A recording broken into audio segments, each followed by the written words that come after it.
Hello, I'm Colleen Gallagher, CEO at Onward and Upward, and you're listening to the Association Insights podcast, where each week we interview association leaders from across the country to hear how they're trying new things, taking big risks, and delivering value for their members.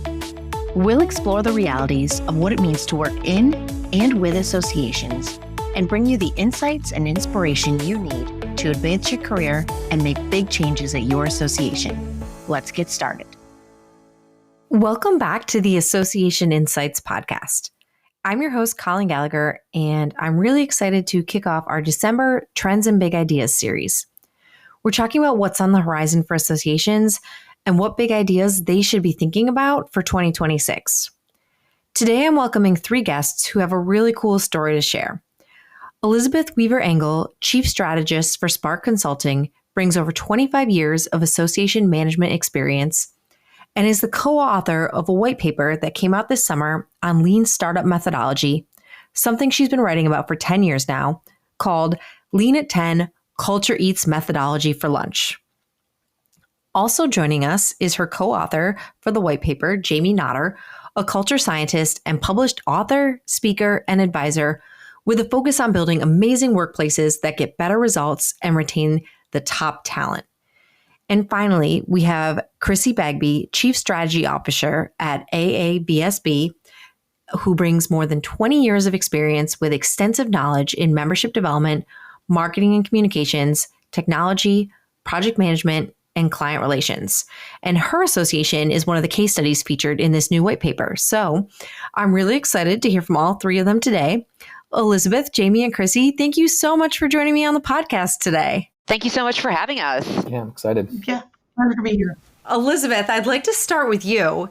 So you released this new white paper this summer. Start there. Tell me, what is it? What inspired the latest installment? And then we'll dive more into it. Yeah, so this summer, Jamie and I co-authored a white paper that features a story from Chrissy's association and two others titled Lean at 10, Culture Eats Methodology for Lunch. And the whole thing got started 10 years ago, as you might expect from the title, where Guillermo Ortiz de Zarate from the National Council of Architectural Registration Boards and I released a white paper kind of introducing lean startup methodology to associations titled Innovate the Lean Way. And G and I had both been working with the concept. It was relatively new at that point, kind of as an organized methodology, although we'll probably get into more about kind of where it came from, but it definitely developed in kind of an organic way. But it was a newly formed, organized methodology, and G and I were both really fascinated by this. And so we wrote this white paper saying, like, let's introduce this concept in the association space. Well, flash forward 10 years, G had contacted me last year to say, hey, we're coming up on 10 years of the white paper. It might be fun to revisit the topic and apply what we've learned in a decade of working with this methodology to, where is this all going, particularly in the association space. And then as he and I were talking, we realized that, and this is where Jamie comes in, we realized that the big lesson that we learned in 10 years of working with this methodology is that it's not, in fact, the tools, the techniques, the methodology, et cetera, that's the hard part. I mean, certainly, like, you have to put time and energy and effort into learning all of that and developing some proficiency with it. But when it comes to what is going to allow you to use these ideas successfully, it's the culture change. And so that was when we realized we got to bring Jamie in on this project because he is, as you have described, a culture scientist. And culture and organizational culture and culture change is his specialty. And so, that led to the latest version, looking at obviously the methodology again, but particularly through the lens of how your organizational culture and culture patterns and cultural behaviors will impact your ability to be successful using this methodology. That's incredible. I love the whole idea behind the lean startup methodology and the thinking there and how many associations that can benefit. This 10 years has been quite a decade, you might say. That it has. What has really changed the most in how associations are thinking about innovation since you first wrote that? I think that, I'm going to refer back to the pandemic, but it really had an effect on associations in that there is, I think, a new emphasis or new urgency around the need to innovate.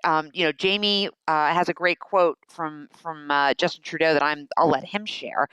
But one thing that we learned was, we had this situation with the pandemic, and associations are tend to be guilty, at least occasionally, of we've always done it that way. And all of a sudden, the ways that we'd always done it got radically upended pretty much overnight. And we had to be able to respond and move quickly and potentially look at additional sources of revenue, and additional ways to achieve our mission, because some of the traditional ways that we had done all that stuff, and traditional sources of revenue to keep the association going and all that good stuff vanished, again, pretty much overnight. And so because of that, there's a renewed emphasis, I think, on innovation, particularly innovation around things like non-dues revenue. If you look at, there's been a proliferation of additional groups that associations can engage with. One of the ones that kind of immediately jumps to mind is Professionals for Association Revenue, where we're kind of looking at how we do business in different ways. And because of that, I think there's an increased need for being able to do innovation work to create change that brings about new value for our members and other audiences in a structured way. I happen to think that lean startup methodology is a really great structured way to do innovation.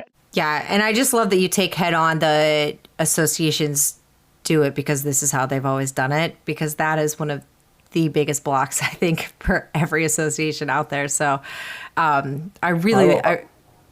me jump in, though, on that one, because before even Elizabeth wrote the first white paper, a bunch of consultant friends of mine and I wrote a book in 2006. Was it that long ago? Yes, 2006. Yeah, I think so. And it was called We've Always Done It That Way, 101 Things About Associations We Must Change. And it was, we were young upstart consultants. I'm now an old upstart consultant, but and it was early social media days, so we wrote the book on a blog. Ooh, like people's cutting edge. People's head would explode when we told them that in 2005. But we just wrote 100 blog posts, and it was 5 of us. It didn't take that long. But in 2016, I was at ASAE, and I said, you know what? Let me revisit this. It's 10 years, kind of like this pattern. And I looked at the book again. And I gave the association community a pass-fail on the 101 things, right? Like I gave them a pass on, one of the things back in 2005 was embrace social media. Pass. Associations have done that. Maybe not the best way all the time, but they tried. They jumped on that bandwagon, and I was proud of them. I gave them 7 out of 101 passes. Yikes. 10 years later. I'm afraid to look at it next year for the 20 years. That'll be interesting. So this connects to our core finding, right? Is that the association community struggles with this stuff, not because they don't care or don't want to do it. They just have created cultures that make it impossible. So I think now might be the time for the Justin Trudeau quote. Yes, we've been doing a lot of podcasts, so we know our got this timing down. I love it.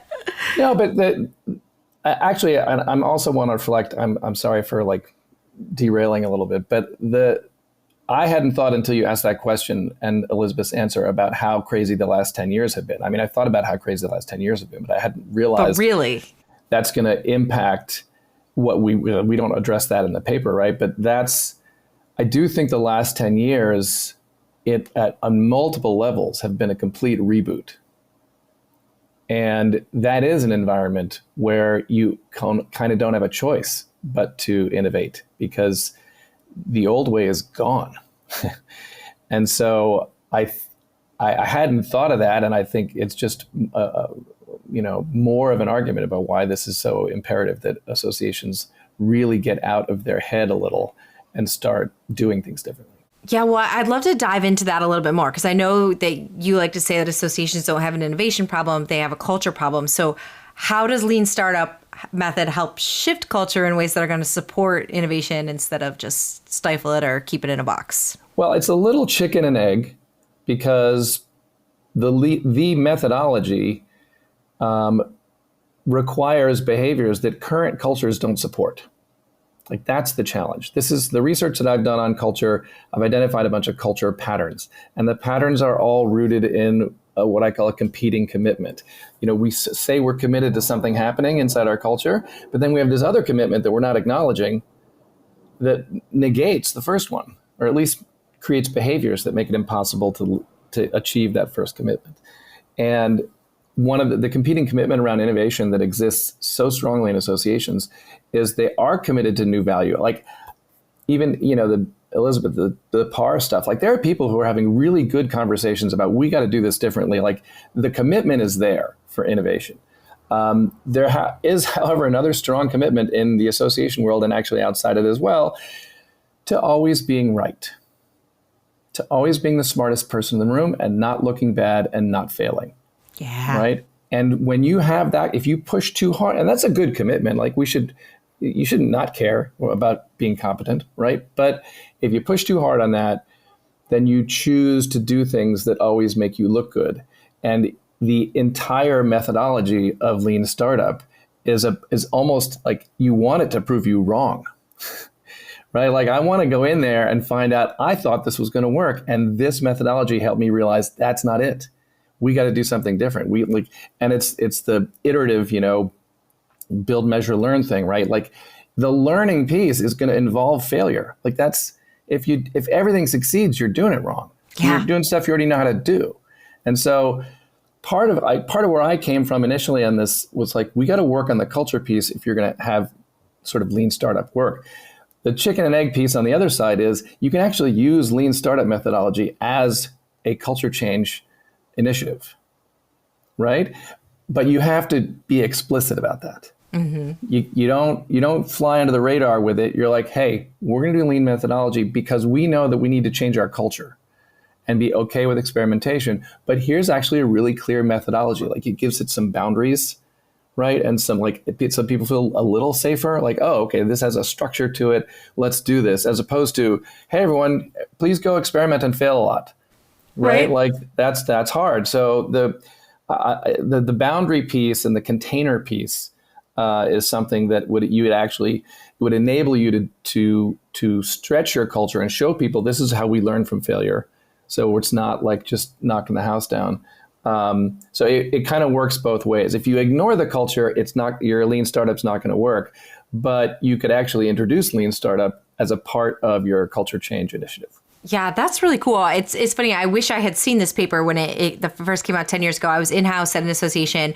And what I loved about working there was we did have a great try things culture, but it did lack the structure you're talking about. And I feel like we did so much, but we were just running as fast as we could. And if we had been thinking through it with this structure, we accomplished some really great stuff, I think, but man, we could have really, really, done a lot. When you add that structure, it just changes everything. One of the parts I love about this new white paper is it does profile and give us some real examples, and you get to see associations putting into action. And Chrissy, I'm excited to have you here to share that, because a lot of our listeners are in-house like you, and they are looking for, how did this actually work? What were you thinking?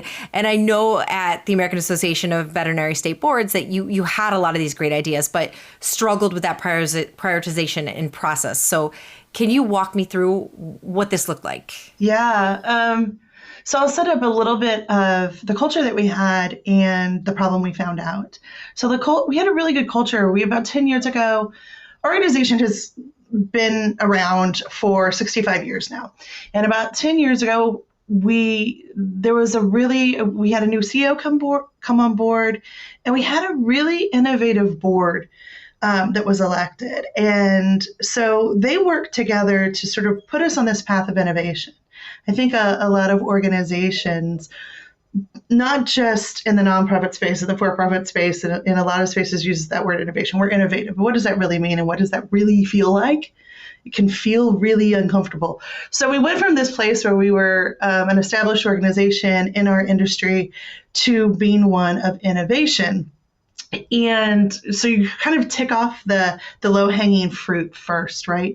You have a product that you have for one customer group, and you just expand that to a new customer group, or you have a customer group that has been established, so you take them something just a little bit slightly different from what you had before. You enhance it somewhat. So we picked the low-hanging fruit, and we did that, and we did it well, which was great. And then we got to the point where we ran out of low-hanging fruit ideas, and we had to do some new things, right? There was no lack of ideas, either from leadership, from board, from staff. It was a laundry list, but there was all these new things we wanted to try. And what happened is we tried something sort of the old-fashioned way that I think associations tend to do it, which is, hey, we have a new idea. Someone says it's great. We've asked one other person if they think it's a really good idea, and they said they think it's a really good idea too. So let's build it. So we had a product. We went through like an 8-month tech build. We did. It was massive, and it was a completely different kind of product than we had done before. And put it in the marketplace, and it got some good traction at the beginning, but really quickly we got upside down on it, right? On the time invested by our staff. And the amount of money it took. A tech build is not cheap. So No. quickly, the returns that we were starting to realize were not what we had expected that we would realize.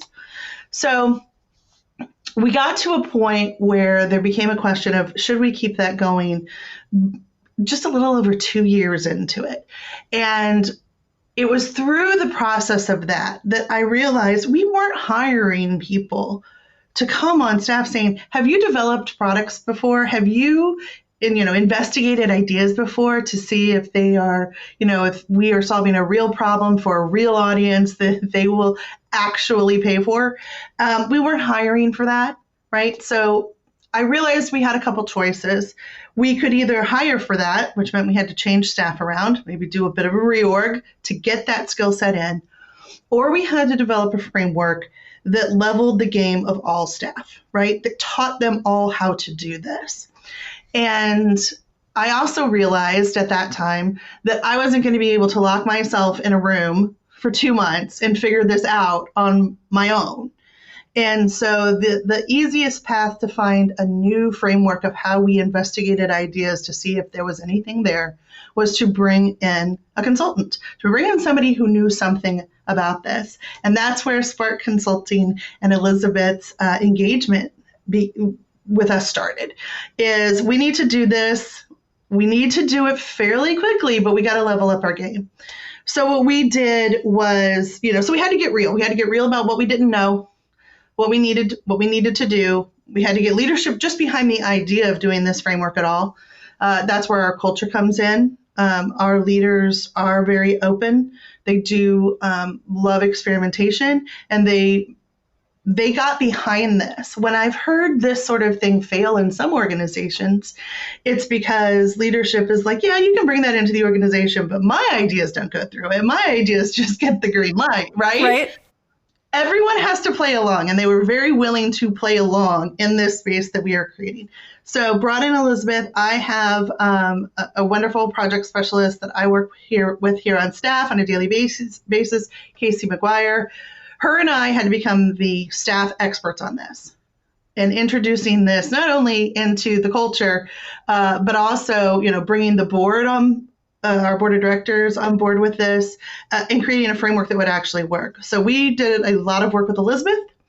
We created a framework, decided what we thought would work, but we really had to also do some normalizing with the staff and the board of what this framework was going to look like for them. One of the things we did find in introducing the framework is that it does introduce a lot of meetings, which people don't love. I mean, how many times do you hear this meeting could have been an email? The meetings that we have around the framework cannot be an email, because what we are creating is shared understanding with the staff of what we're going to do. And we also created a role, this is part of the culture part, called the cooperative skeptic is what we call it. I love that. And that is the cooperative skeptic is the person in the framework who is going to challenge, the majority opinion. And the really cool thing we've seen now that we've been doing this framework for a couple years is that cooperative skeptic role is not seen as conflict anymore within the organization. It's seen as like, this is a valuable role. This person is valuable. We name it. They know they're playing that role. It kind of becomes a joke a little bit, but it normalizes that sort of differing opinion to get to shared understanding rather than looking at that as mere conflict. And that is helping with the culture of making this a real transition that can be sustainable within the organization. Because the first thing I think Elizabeth and Casey and I realized is that if the staff doesn't see value in it, they're not going to adopt it. So we had to show value. So you have to give value to that voice too that says, I'm not on board with this, but I don't feel comfortable saying it. Now we've incorporated that into our culture where people will just say in meetings like, okay, I'm going to play the role of the cooperative skeptic here, and I'm going to say this. And it's not taken with any sort of sense of, like I said, conflict or tension or stress. So that's one of the advantages we've gotten from this, besides the fact that we're actually seeing if our ideas have legs before we put them in the marketplace. Yeah, that's incredible. And I do want to take a moment to pause and acknowledge a couple of things you said there, because you did take that moment to pause and recognize, okay, we've gotten in and this is not working. And so often, once you've gone down that road, it's like, nope, blind eye. We put all that effort into that. So I think that's really incredible. And then just the intentionality you put around bringing in this new methodology and working with Elizabeth and her team to make it your own and make it work for you. Mm-hmm. That speaks volumes to the dividends it's probably paying now. I'm sure it wasn't just, okay, here's the methodology, we'll do it. It sounds like there were lots of pieces that went into getting that buy-in and getting that to the place where it is now, where it is so comfortable. What adjustments does your team make to really tailor it to fit for you and your culture and your structure? Yeah, I think we had to, this was part of the getting real, right? Is we had to first have a real assessment of what our problems were without assigning any sort of negativity to it, right? Of being able to be real about that culture.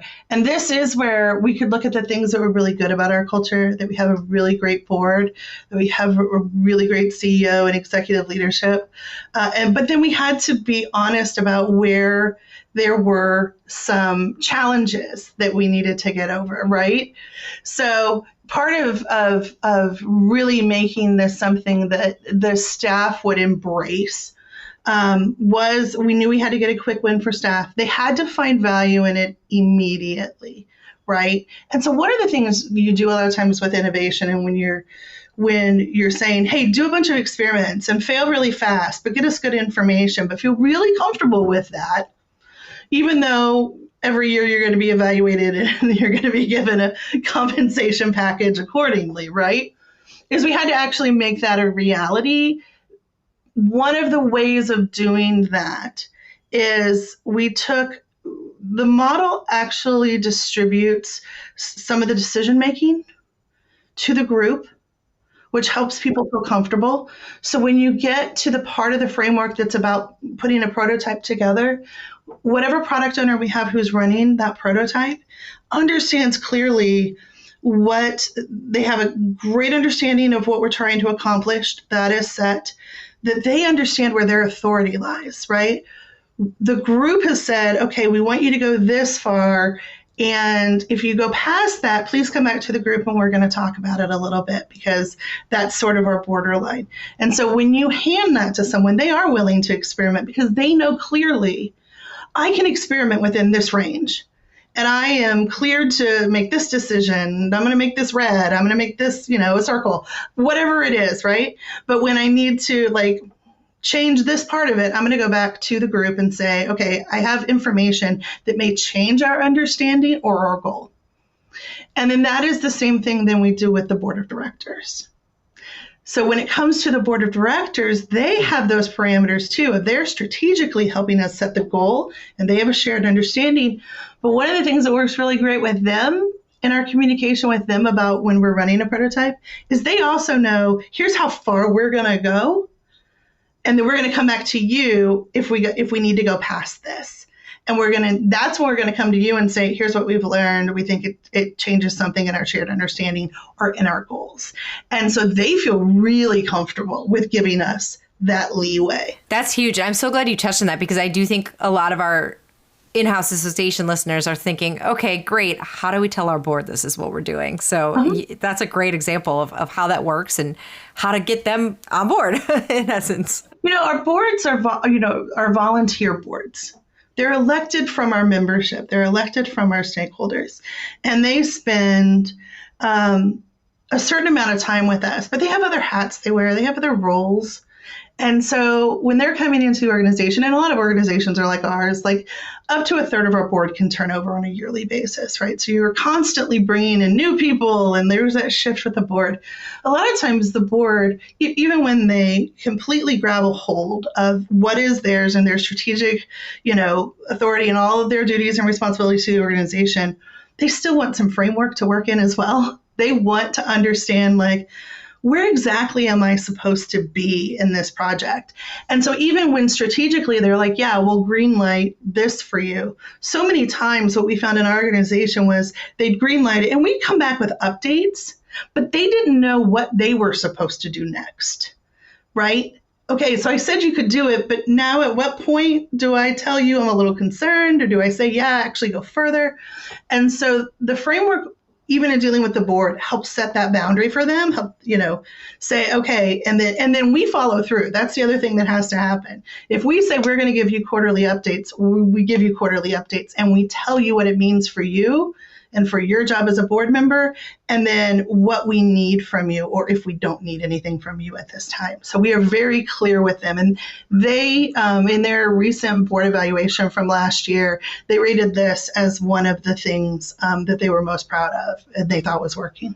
Amazing. So it was really nice. It was a really good confirmation for staff that we were going the right direction. Yeah, that's really great feedback and awesome to hear, I'm sure.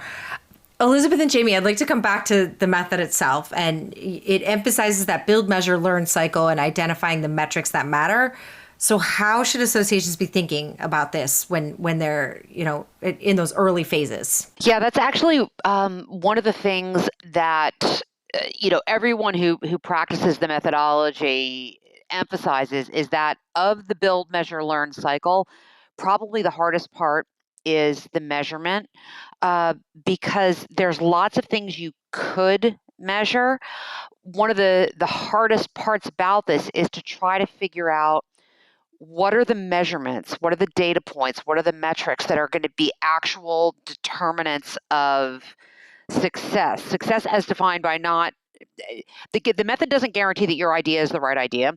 The method guarantees that you're going to learn whether or not your idea is the right idea. And it's really hard to identify, to use a term that was originated by two guys named Alistair Kroll and Ben Yaskovich, who wrote a book called Lean Analytics, which is 100% all about, like, how do you find the metrics? It's the one metric that matters. And unfortunately, there isn't one metric that matters that is the same metric for every possible idea and project you could possibly come up with, right? But their point is that for any idea that you're testing, there probably is one metric that is the determinant of, is this a good idea? Do we keep going with this or not? In the lean terminology, you've got the option to persevere, we're on the right track. Pivot, we're sort of on the right track, but there are some things that we need to change, or kill. No, this is completely wrong, right? And there's probably one metric that will help you figure that out, but it's really hard to identify what that is. Yeah, that's with all data, right? The biggest conundrum is like, we're drowning in data. What do we care about, and how do we actually use it?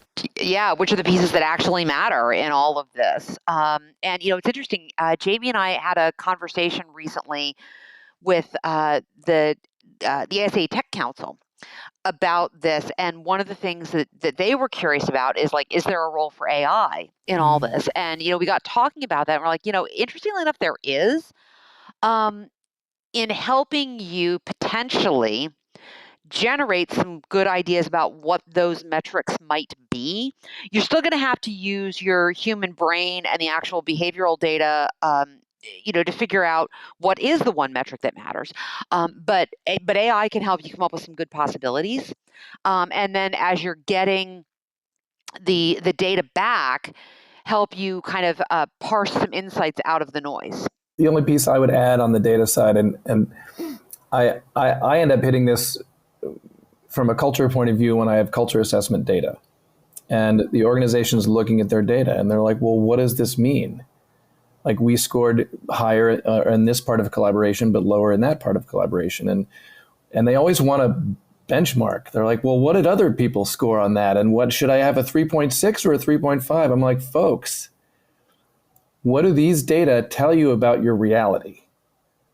What do they tell you about your organization? You experience your culture. The numbers are indicators, right? They're data points, and they never have the answer in and of themselves, right? And so it's like, you got to have the one metric that matters is not about like, well, I know that if we hit 100 on this, everything is going to be great because we think 100 is the right number. You know what I mean? It's like, no, we need to track this metric, because as we do that, and we're looking at all the other things we're doing, it's gonna inform us better, right? Yeah, and that's such a great perspective. The conclusion, to Elizabeth's point, like, AI will help you with the thinking through, but you got to finish the thinking through on your own. You have to have that, because you have that unique perspective in the organization doing it. So, as important as I think data is and metrics are, and I love the one metric that matters concept, and it's useful actually outside of lean startup as well. But I also want to have people not be intimidated by that, right? Like, you're going to work through this and you're going to get numbers, and they're going to lead to insights, and then you're going to maybe do a different number next time that is maybe better now. Like, you know what I mean? That iterative. You're always learning. Yeah. So it's. I don't want the metric stuff to like stop people and say, oh, well, we're not good at numbers, or that's my challenge. Like, you can power through, I think. The other thing that I would want to bring out about this whole idea of like, your early stage is high risk, you're trying to do product development. One of the things that Lean Startup is intended to do is to help reduce some of that risk by actually getting a thing into people's hands as quickly as possible, which is a little different than the way associations often work. The idea is that like, you're creating a prototype, that minimum viable product thing, right? But stop sitting in a room with a bunch of smart people and saying, well, we think this, we think that, we think the other thing, and just get something into people's hands and make them, have calls to action, like have them having to do something, so that you're not even asking your members and customers and audiences and whatever, like, well, what do you think? I don't care what you think. What I care about is what you do. Yeah. So, that's all part of this whole measurement thing. You're not just sending out surveys to say, well, give us your opinions. You're saying like, what, take the call to action, do the thing. What was your experience? Because you're relying on behaviors rather than assumptions. And that's the whole, like, this is not going to guarantee that your idea is the right idea for the thing that you want to build, but we are going to get you insight. That's how it happens. We're not asking you what you think. We're looking at what you do. And I would say, just to add on to that, it's a very human process that we're going through here. Internally, externally, exactly. It's about looking at the behaviors of the audience that you're, building the idea for. So you're not looking at anecdotes, which associations like to run on. Like I said, somebody told me, and I think that's the way we should go. But how do you test those assumptions? And you can't test the assumptions if you haven't had the conversation about what the assumptions are, and have your teams be able to talk about that real, like, this is what I've heard over here. Well, this is what I've heard over here. And it contradicts. And okay, well, how do we test what the truth is, right? And put that into the prototype. So it's a framework, but it's a framework for human interaction that then changes. I know it's really like taking hold when I can be in a meeting that is not about a new idea, has nothing to do with the framework, and I can hear staff repeat back to other staff, well, success isn't that, we're always like, we knock it out of the park. Success is knowing if we can. And I'm like, when I hear that in other meetings and in other places, I'm like, it's getting through, right? Yeah. So this is a really human process.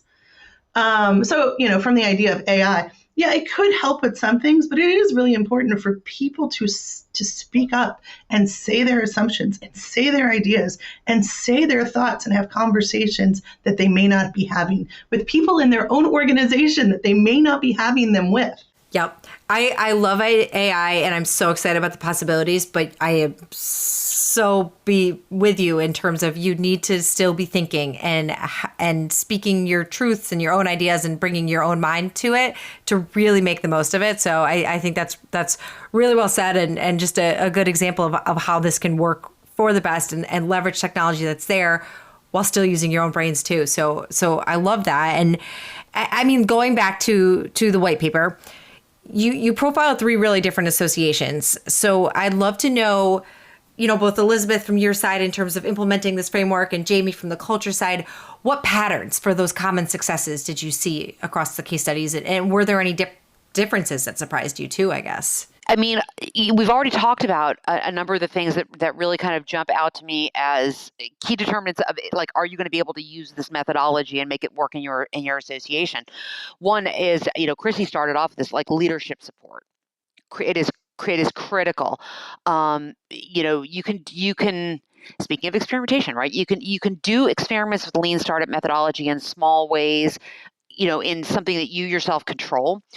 But if you're really going to use it kind of organization wide, your leadership has to be bought in.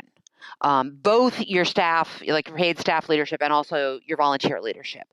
Another thing that Jamie talks about is this like willingness to align your cultural walk with your cultural talk. I mean, that's really what his whole thing is about, and he'll probably talk a little bit more about that in just a second, but that's critical.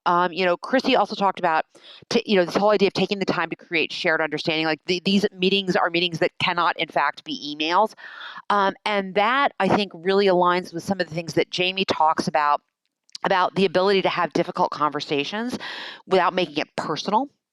That's a key determinant of success. And also, Chrissy's whole point about the cooperative skeptic, that very much relates to Jamie's, culture pattern or idea that you have to be able to handle your conflict in ways that are going to build your culture rather than tearing it apart. And I think those are all kind of critical things to being able to really, as AAVSB has done, take the methodology, make it your own, and be able to use it across the entire organization in ways that everybody supports and understands and is not just dragged into participating, but is like excited about and willingly participating with it. Yeah, you nailed it on the culture side. And Chrissy was telling you stories like, oh yeah, we just created this, cooperative skeptic thing, and then suddenly everyone's language changed. I'm like, do you realize what a big culture change play that was? Like, that's like I beg organizations to come up with stuff like that, right? When they're changing their culture. So it was intentional, but the bigger picture around innovation does not happen if there's not psychological safety, right? You have to have that. And so my original background is in the field of conflict resolution. I got my master's degree in conflict resolution, so I'm a little biased towards the conflict topic. Oh yes, conflict. But it's backed up in all the research. You're not going to do that. Like Chrissy said so casually, well, you just got to speak your truth, or you said speak your truth. You know how hard it is to speak truth in an environment where people get punished for that? Yeah. Right? And so setting that framework, the groundwork rather, to make sure that people can say things that they need to say. Because I don't think lean startup works if people are holding back, right? And so you got to have that in place. The other piece that we don't talk about as much, it's in the paper though, that organizational clarity is one of the cultural elements that needs to be in place. And a lot of what stops organizational clarity is silos, right? And so I'm imagining that in the lean startup context, it's never just like only one department. I mean, you could do some small things, but it's going to be cross-functional. And another one, which again, I'm suggesting Chrissy takes this for granted, like, oh, doesn't everyone do it this way? Like, no, they don't. They don't have role clarity. They don't know when they've gone too far. They haven't defined that ahead of time. And so you know what they do? They think about it all the time. Have I gone too far? Is this my role? Can I decide? Are you deciding? Why didn't you decide? Why did you call me about this? Why am I in this meeting? It could have been an email. All of these things spin in your head. It's called cognitive load. Yep. Right? And the role clarity, basically, this relates actually less to innovation in general and more just to collaboration and cross-functional collaboration. The reason we don't collaborate cross-functionally is because it's too much cognitive load. And anything you can do to reduce cognitive load sort of reduces the friction, and suddenly people are collaborating just fine. You know, like this is, I don't we didn't write about this in the book, but one of the organizations I worked with in trying to get better cross-functional collaboration created a new process, which is it's a little about innovation. If you want to do something differently, you want to do either a new program or more likely a change to an existing program. Like, hey, at the end of the meeting, I think we should do X, right? You have a slot at the management team meeting to make your pitch. And that's true for anybody in the organization. You can be brand new, 1 year into the business, 1 year into associations, entry-level job. You get to go talk to the management team. And I remember interviewing people there. They're like, I've never even, like, they won't even let me near the management team in my other organizations, right? They don't even tell us what they're working on, you know? And so now I get to a brand new person. I get to show up, I make my pitch. And the management team pushes back, it's like Shark Tank-ish, right? But if they say, all right, let's do it. And they give it the green light. 3 months later, that person comes to their colleague and says, hey, we're going to do this new thing at the annual meeting. I need your help. Before this process, the cognitive load would have kicked in. Why are you asking me this? Why aren't you doing it yourself? Blah, blah, blah. Is anyone behind this?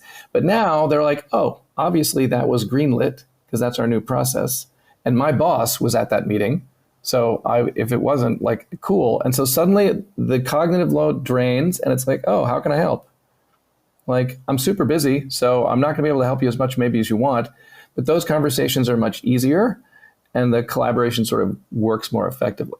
And this is the stuff that's in the background, but when you're intentional about it and you create that environment, it generates these behaviors that you weren't getting before. And that's what makes this work. I think, and to second what you're saying, Jamie, I think one of the things that we've still sort of rears its head in our process is who's making this decision. Now, when you have a meeting that you have the CEO, at least probably one other C-suite person is in there, the product owner, you have accounting in there, you have marketing in there, like you have all the key areas, right? So everyone knows what's going on and can say, hey, did you, like, don't forget this part. There usually comes a time when someone's like, well, who's making this decision, right? Because everyone turns to the CEO who's in the meeting. And it's like, well, you're going to tell us what to do, right? And what people kind of don't, it takes them so long sometimes to get comfortable with is this idea of, no, sometimes it's okay to go with consensus and shared understanding. Like, we're going to decide this as a group. People are going to have authority is not just because you say, okay, this is your responsibility, therefore you make all the decisions, right? That, from psychological safety, that's a lot of risk to take on. And so while on one hand, they don't want to take all the risks themselves, they also sometimes want somebody else to make a decision. So one of the key things you have to do is have a process for how decisions are going to be made, right? That's part of the framework. In any sort of project we pick up, that is decided. And sometimes we employ project management. We've incorporated that into the system. So we've trained up staff on project management so that we can do RACI charts and all those lovely things so that it is clear where authority does lie when it needs to lie somewhere. But then the other thing to help get to what consensus looks like is we did invest, one of our staff members, Casey, into facilitation training. I think people really underestimate the value of going through facilitation training and being able to manage large groups of people in conversations. And you're going to need that. I mean, if there is one skill I would say to bring in besides understanding lean startup, it would be invest in one of your staff members to be a facilitator. That's great.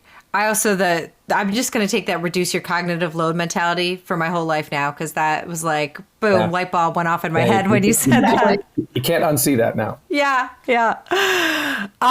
I would love your quick takes on how do you see lean startup evolving over the next few years in the association space? What's next? I just hope more people will adopt it.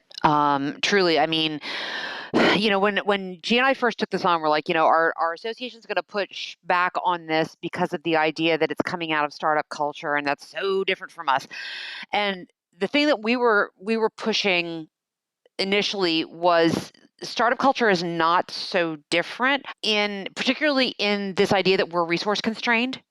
And because of that, we really can't afford to waste our extreme. I mean, we're constrained for different reasons, but we can't afford to waste those constrained resources going the wrong way. And I think that that's even more true now than it was 10 years ago.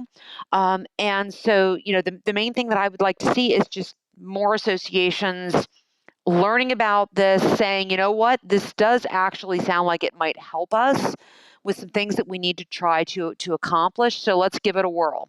I don't know. I'm going to be a little contrarian. Right? It's just shock, right? I think they're going to ignore it. No, I hope not. Well, by they, I mean the community broadly. I don't see this becoming, all associations do this.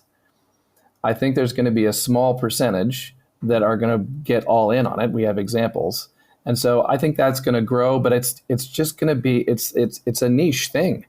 And it shouldn't be, right? Like I forgot to actually say the Justin Trudeau quote, which is the pace of change today has never been as fast as it is today. And it will never again be this slow. Yeah, that one's a good one. Right? So, and the whole reboot and the disruption in the last 10 years, which I think is going to go another 10, like this needs to be integrated into the operating system of the organization. This is not just, I mean, it's great for like kind of new product development, non-dues revenue. It sort of fits really well there. But I think it needs to be more deeply integrated. So I guess that's where I would see it happening. I think it's still going to be a small number of smaller number of organizations that really embrace it. But what I want to see them is to go deeper with it, right? And put it in other parts of their organization. Have this be about how we plan annual meetings. Have this be about how we do strategy.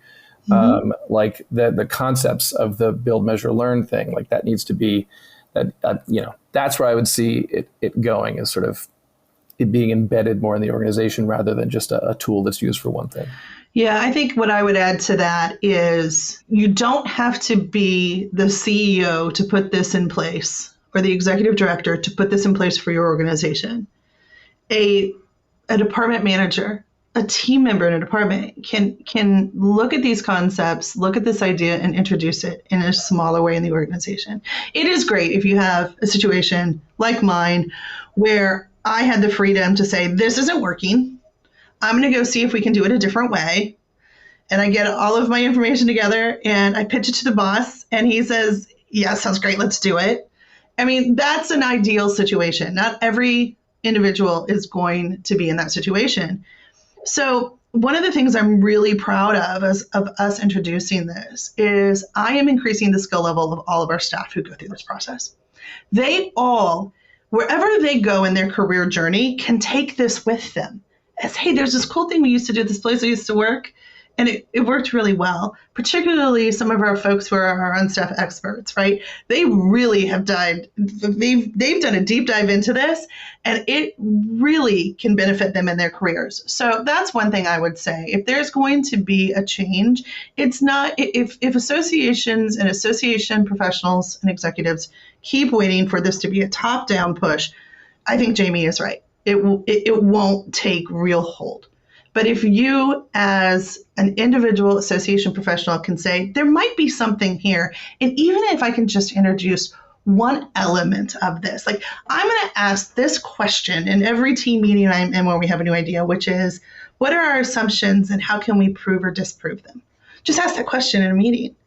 That brings in one element. You don't have to do the whole thing at once. Yeah. So well said, and a perfect note to close out on. This has been so helpful, I think, for all of our listeners thinking, what can we do differently in 2026? This is an awesome big idea to embrace, and I really appreciate you all sharing these thoughts and ideas and what's worked. Before we let you go, though, we like to do a little rapid fire lightning round style question with all our guests so our listeners can get to know you a little better. So, Elizabeth, we'll kick off with you. Have you gotten to get anywhere fun lately? Yes. 2 weekends ago, we have a good friend who is a huge horror fan. So we all went up to Philadelphia for the weekend because 2 of the top haunted attractions in the country are in the Philadelphia area, Eastern State Penitentiary and Penhurst Asylum. And we went to both of them and it was awesome. No way. That's great. JB, how about you? I recently, for a speaking gig, was in Brainerd, Minnesota. Oh, that's a beautiful area. And I've been there. At a resort on the lake, and Yes. it was one of those blood pressure lowering moments, and it was really nice weather. It wasn't quite fall foliage yet, but it was crisp and not cold and beautiful and really relaxing. That's awesome. Chrissy, how about you? Yeah, we just had our annual meeting, our conference for the association in Cincinnati, which was great. I'm looking forward to, in about a month, I'm going to be going to New Zealand for the first time. So I'm looking forward to that. That's amazing. I love it. All right, Chrissy, well, we'll stay with you for this next one. If you're a podcast listener, is there one you'd recommend our guests listen to? One that I always keep coming back to is the Diary of a CEO. Right, Oh, nice. Right, because it's not just about business, but it also is about personal stuff, and there's usually something I can gain from there. So, yeah, that's one I probably keep coming back to. Nice. Jamie, do you have one? Oh, and I would be remiss if I didn't say New Heights, because I'm in Kansas City, right? So New They Heights, are funny. too. I watch the clips. I don't listen to the whole episodes, but I do love the clips on Instagram Reels. So Yeah. too funny. All right, Jamie, how about you? So I don't know if this is going to be really bad for me or not, but I do not listen to a single podcast. No way. How about a book? Do you have a book? I don't. Oh, I got lots of books. I don't know why I don't like to listen to. I love to be on podcasts. I'd do this every day of the week if I could. I don't, but I can't. I just, it doesn't go in my brain for some reason. That's funny. And Everyone so it's learns not- differently, right? Yeah. Best book that I am reading recently. I'm trying to see if I have it to do show and tell. It's somewhere on here. 4 Days a Week, I think, is the title. And it's about extensive research on the value of a 4-day work week.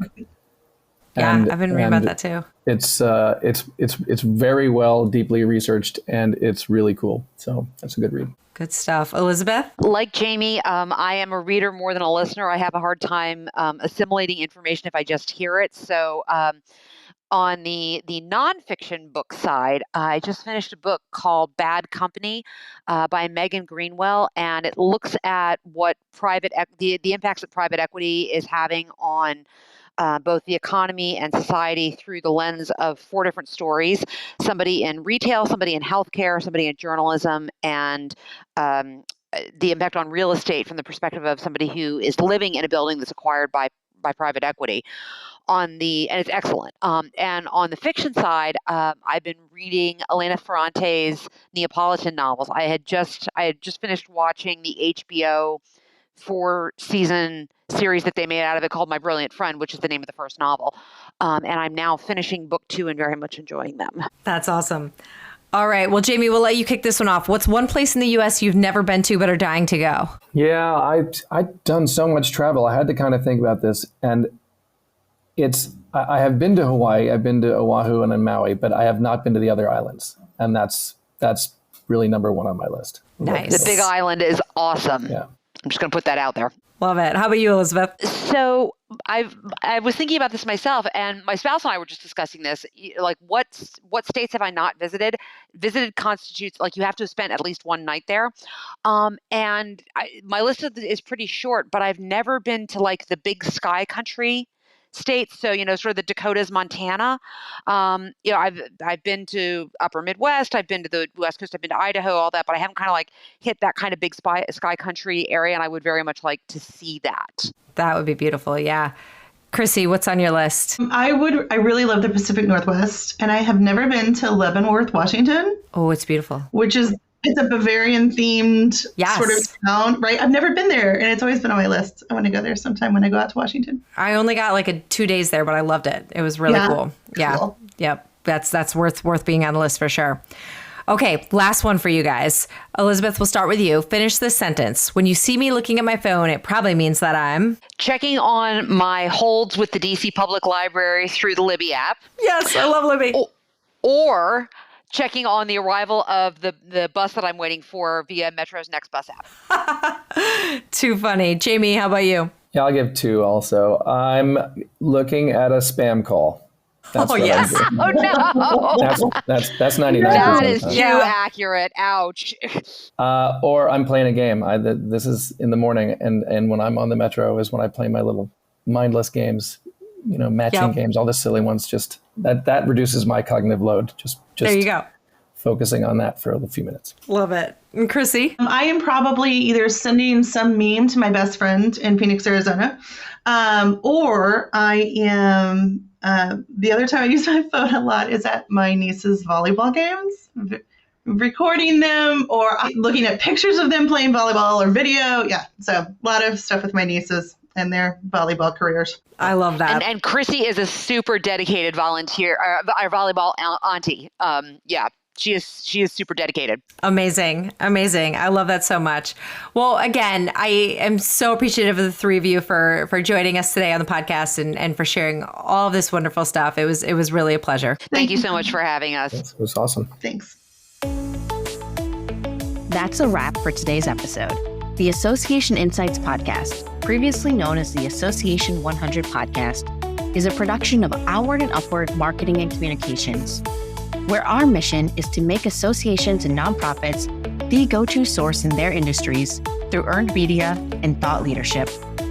This podcast is an extension of our newsletter, a bi-monthly collection of best practices, top trends, helpful ideas, and smart strategies delivered straight to your inbox. Have you undertaken a big change at your association? Or do you have some words and wisdom from the trenches of association life? We want to hear from you, and so do our listeners. Drop us a note at info@onwardupward.com. That's info@onwrdupwrd.com. Be sure to subscribe, give us a 5-star review, and share with your friends and colleagues. We're available anywhere podcasts are found. Come back next week for more association insights and inspiration. Thanks for tuning in.